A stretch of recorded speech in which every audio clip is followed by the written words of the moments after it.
નમસ્કાર વિદ્યાર્થીઓ, ધોરણ 8 વિષય સામાજિક વિજ્ઞાનમાં આપણે ભૂગોળ વિભાગનો હવે 11મો પાઠ ખેતી એના વિશેનો અભ્યાસ કરીશું. પ્રથમ સેમેસ્ટરનો આપણો આ છેલ્લો પાઠ છે, એના વિશેનો અભ્યાસ કરીશું. ખેતી વિશેનો પાઠ છે.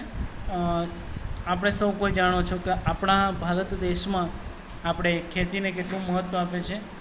ખેતી એવું કહેવાય છે કે આપણો ભારત દેશ એક કૃષિ પ્રધાન દેશ છે. મોટા ભાગના લોકો, લગભગ 70% જેટલા લોકો ખેતી વ્યવસાય સાથે જોડાયેલા છે. તો એના વિશેનો પાઠ છે. પાઠના અંદર આપણે ખેતી માટે કેવા કેવા પ્રકારની જમીનો આવે છે, ખેતીના કયા કયા પ્રકાર છે, કયા કયા પાકનું ઉત્પાદન આપણે લઈએ છીએ, એના વિશેનો અભ્યાસ કરીશું. તો પાઠની શરૂઆત કરીએ.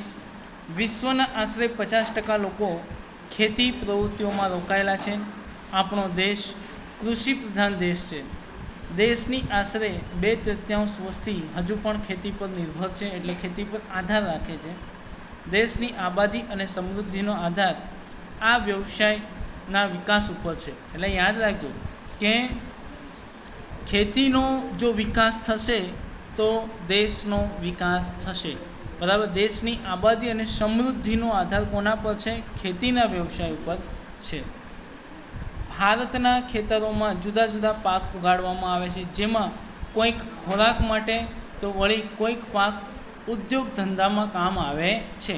એટલે ભારતમાં જે ખેતી થાય છે શાના માટે થાય છે? લોકો પોતાના ભરણ પોષણ માટે કરે છે, ખોરાક પાણી માટે કરે છે, અને કેટલાક લોકો તેને ઉદ્યોગ ધંધામાં પણ વાપરે છે. ભારતીય અર્થવ્યવસ્થા મુખ્યત્વે ખેતી પર આધારિત છે. ભારતની આખી અર્થવ્યવસ્થા મુખ્યત્વે કોના પર આધાર રાખે છે? ખેતી પર આધાર રાખે છે. ખેતી જેમાં અનાજ, તેલીબિયાં, કઠોળ, ફળ, શાકભાજી, ફૂલોને ઉગાડવા અને પશુપાલનનો સમાવેશ થાય છે. ખેતીને કૃષિ પણ કહેવામાં આવે છે. અહીંયા પૃથ્વીનો ગોળો તમે જોઈ શકો છો. એના અંદર અહીંયા ગ્રીન કલર અને યલો કલર તમે જોઈ શકો છો. તો ગ્રીન કલર જે સ્થળે તમે જોઈ શકો છો તે ત્યાંની જે જમીનો છે એ કૃષિ યોગ્ય એટલે કે ખેતીને યોગ્ય જમીનો છે. અહીંયા આપણો ભારત દેશ તમે જોઈ શકો છો, એમાં તમે જોઈ શકો છો મોટા ભાગની જમીનો ખેતી યોગ્ય છે. ખેતી માટે અનુકૂળ જમીન, પાણી અને આબોહવા આવશ્યક છે. એટલે સારી એવી ખેતી કરવી હોય તો સારી જમીન, પાણી અને આબોહવા યોગ્ય હોવી જરૂરી છે, તો જ સારી રીતે ખેતી થઈ શકે. તમે નકશામાં જોઈ શકો છો કે કૃષિ પ્રવૃત્તિઓ વિશ્વમાં તે જ પ્રદેશોમાં કેન્દ્રિત છે જ્યાં પાકની ખેતી માટે યોગ્ય પરિબળો અસ્તિત્વમાં છે. એટલે કે ખેતી માટે એના યોગ્ય પરિબળો પણ હોવા જરૂરી છે. આગળનો મુદ્દો છે કૃષિ તંત્ર, એગ્રીકલ્ચર સિસ્ટમ. કૃષિ અથવા ખેતીને એક તંત્રના રૂપમાં જોઈ શકાય છે. તેના અગત્યના રોકાણો, બીજ, ખાતરો, મશીનરી અને મજૂર છે.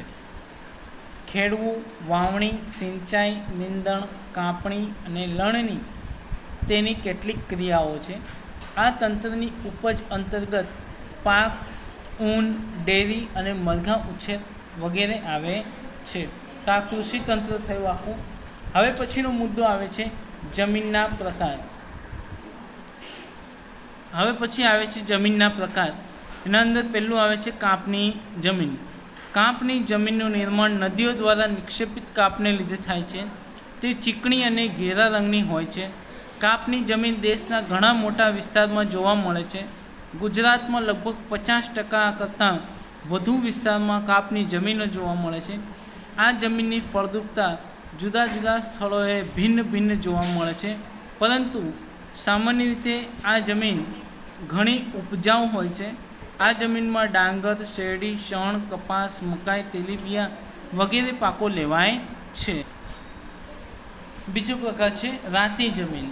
આગ્નેય અને રૂપાંતરિત ખડકો ધરાવતા ક્ષેત્રોમાં રાતી જમીન આવેલી છે અને અન્ય સેન્દ્રિય તત્વોને લીધે આ જમીનનો રંગ રાતો દેખાય છે. ઊંડાઈએ જતાં તે પીળા રંગમાં ફેરવાઈ જાય છે. આ જમીન પ્રમાણમાં છિદ્રાળુ અને ઉપજાઉ હોય છે.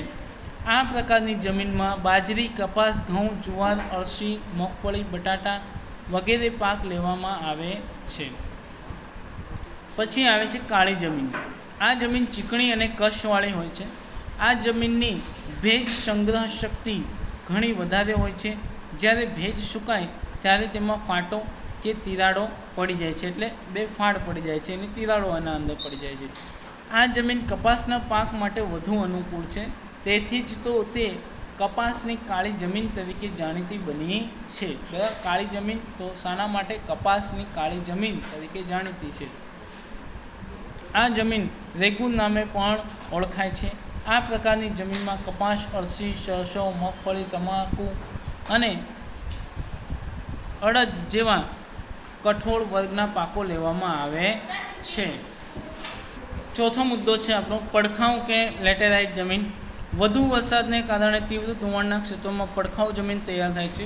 વધુ વરસાદને કારણે જમીનના ઉપરના સ્તરમાંથી પોષક તત્વો ધોવાઈને નીચેના સ્તરમાં ઉતરે છે. તેનો લાલ રંગ લોહ ઓક્સાઇડને કારણે હોય છે. કેટલીક જગ્યાએ તેની ઉપલી સપાટી સુકાઈ જવાથી એ સખત થઈ જાય છે. ત્યારે આવી પરિસ્થિતિમાં એ જમીન ખેતી યોગ્ય રહેતી નથી.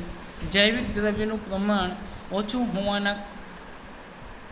ઓછું હોવાથી જમીન ઓછી ફળદ્રુપતા ધરાવે છે. પણ તેમાં ખાતર નાખીને કપાસ, ડાંગર, રાગી, શેરડી, ચા, કોફી, કાજુ વગેરેનો પાક લેવાય છે. તો મિત્રો આજે આપણે અહીંયા સુધી રાખીએ. આગળની ચર્ચા હવે પછીની વિડીયોમાં કરીશું. ત્યાં સુધી નમસ્કાર.